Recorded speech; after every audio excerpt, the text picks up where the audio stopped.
Ladies and gentlemen, welcome to my channel.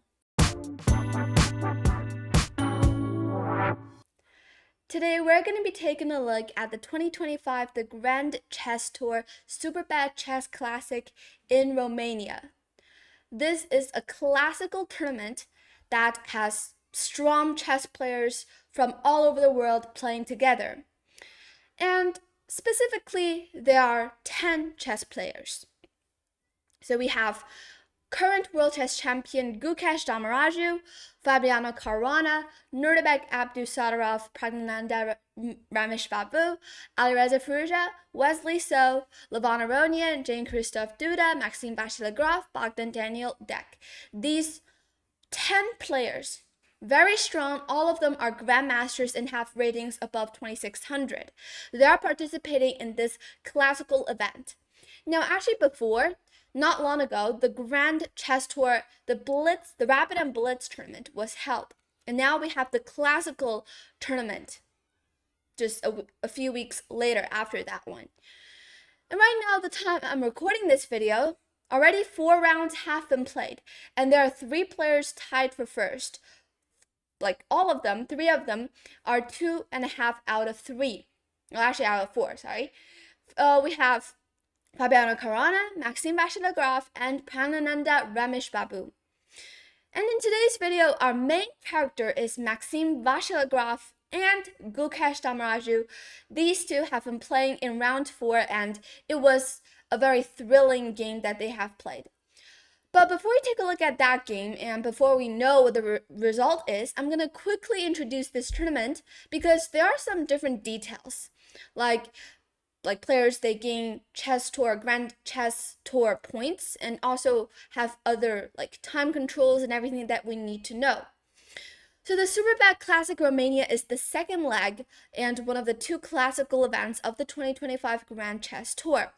And the players, I have already introduced them to you guys, all of them extremely competitive. We have the schedule here. The 2025 Superbet Chess Classic Romania starts on May 7th and ends on May 16th. Here, the format. The 2025 Superbet Chess Classic Romania is a single round robin, so they play 9 rounds. The time control is 90 minutes for the first 40 moves, followed by an extra 30 more minutes for the rest of the game, plus a 30-second increment starting from move 1. So there's a lot of time for the players to think, and the games could go on for hours and hours. And here, so there are 10 players, it's single round robin, and the time control is very long. Here we have the prizes. First of all, the money.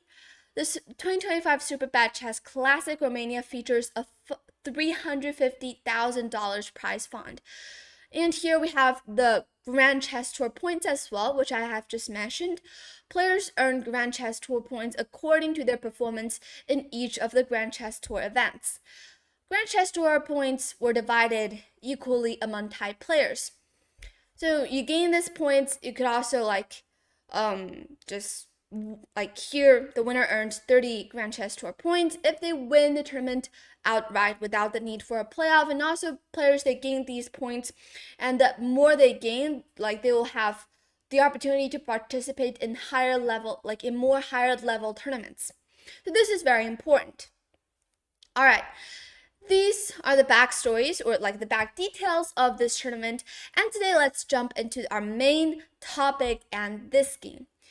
In this game, we have Maxime Vachier-Lagrave from France, and black is the current World Chess Champion Gukesh Dommaraju.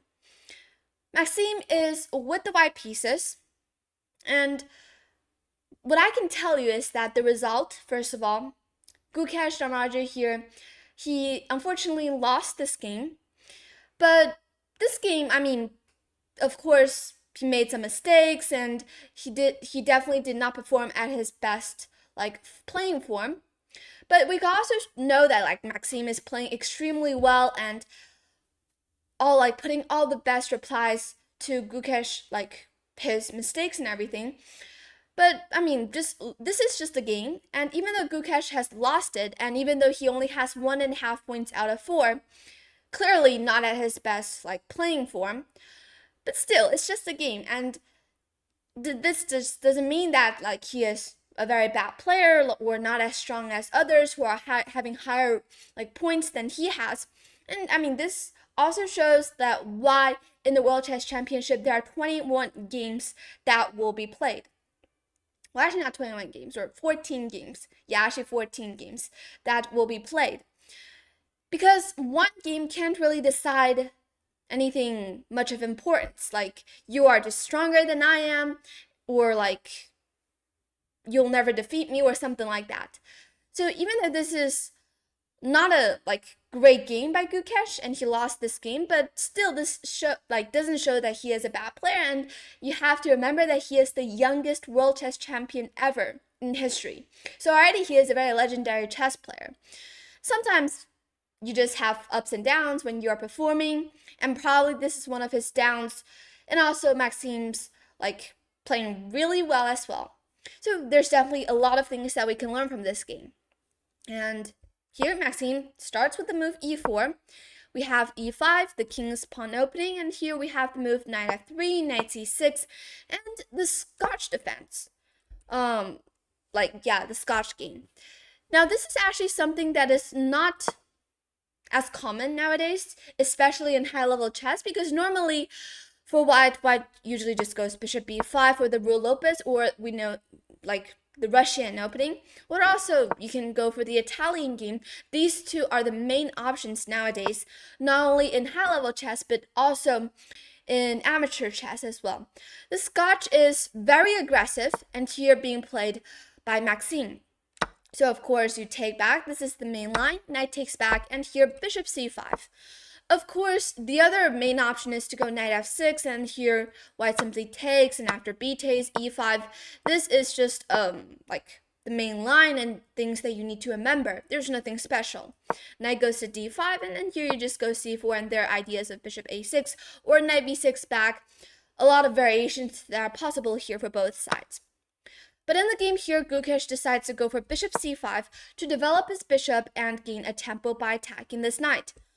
Now, usually in this game, like in this opening, white has three options, either to go knight c6, knight b3, or to develop with the bishop, at the same time defending the knight. And in the game here, Maxime decides to retreat the knight back and play the move knight b3.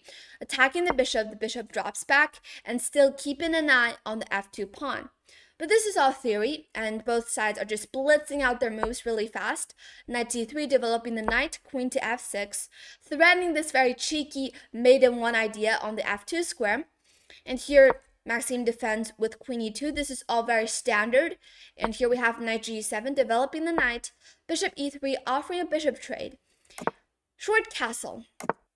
And already on move 8, Gukesh is starting to make some inaccuracies. I'm pretty sure that he might just forget how to play in this variation. Like maybe he thought that Maxime is going to play something else. Queen e2 is the main line. Knight g7, and here bishop e3 is also one of the best options here. So maybe Gukesh just wants to avoid Maxime's preparation, or like to get out of his comfort zone. Or maybe he just simply forget how to play. And here he decides to play the move short castle, which is considered as a mistake here. It is not really like losing any material or anything, but it just gives, it's a positional mistake. And Maxime will show you why. First of all, white plays long castle. And at this point, the Scotch opening is an opening that is very aggressive, and at this point both sides are going to launch their attack. White is going to attack on the king side because black's king is on the king side, and the opposite. Black is going to attack on the queen side because white's king is here. But the reason that white is better is because white is much faster, and also white's pieces are much more coordinated than black's pieces are. And as you can see, black's bishop and the rook are still undeveloped. Whereas for white can just simply develop really fast with g3, and the bishop will be out in no time. And here, even though black plays the move d6 and opens up the diagonal for the bishop, but after queen d2, well, this is not the best option here. the best, or one of the best options here for white, is to start launching an attack immediately. And the very important thing here is speed, especially when both sides are castling their king on opposite sides. And at that point, your attacking speed is really important. So it's okay here for white to push the pawns first. But in the game here, Maxime plays the move queen d2. And here Gukesh plays bishop e6, developing his bishop. Bishop b5, developing like his own bishop as well. Queen g6, h4, simply ignoring, because for black it's possible to take on g2, but at this point it will simply help white on the attack because you're opening up the g file and everything, and it might be more like having a positive effect for white instead of for black. So here in the game, Gukesh plays the move f5, trying to like create some counterplay. Even though at first sight it might seem like creating some counterplay on the king side, but at this point, I mean, if you take on f5, black will play something like knight takes f5, and this knight at any point can swing towards the queen side. And also right now, a couple of pawns are exchanged off the board, and it could lower the effect of white's attack on the king side. So instead in the game, Maxime here decides to play h5 to attack the queen. The queen drops back, and he kept on pushing his pawn with h6. Now in the game, Gukesh plays this very seemingly logical move, g6, but this is not the best move. It is much more accurate for black to take on e4 first. And here, white can take back with the knight first, and after takes, queen takes or pawn takes are both fine. Pawn takes is slightly more accurate. Queen g6, for example, takes, rook f7. At this point, white is slightly better, but black is still able to play on. But of course, all of these moves need very deep analysis, and calculation. So here, for black, instead of playing f takes e4, instead g6 was played, which seems more logical because it doesn't really give white any chances to open up on the king side. But the main problem for g6 is that you can see there are these huge holes in black's king side, and it's really hard for black to defend at some point. But right now in the game, both sides are just maneuvering their pieces, coordinating their pieces to better squares. Bishop g5 was played, a6 attacking the bishop. Bishop takes on c6, but actually it is slightly more accurate for the bishop to either retreat back to f1 or to a4 instead of just trading it off directly, because still you want to keep the bishop pair on the board for a period of time. But instead, Maxime just takes on c6 immediately, and this is just giving back some of his advantages. Knight takes c6, of course.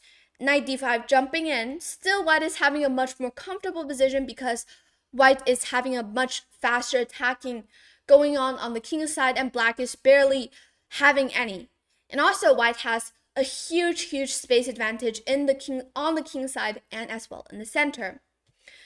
So here, Gukesh takes on d5, and right now what he needs to do is to trade as many pieces as possible, because if he doesn't do that, then his king might be in grave danger. Because the more pieces are on the board, there will be more tactics possible, and it might be harder for you to defend.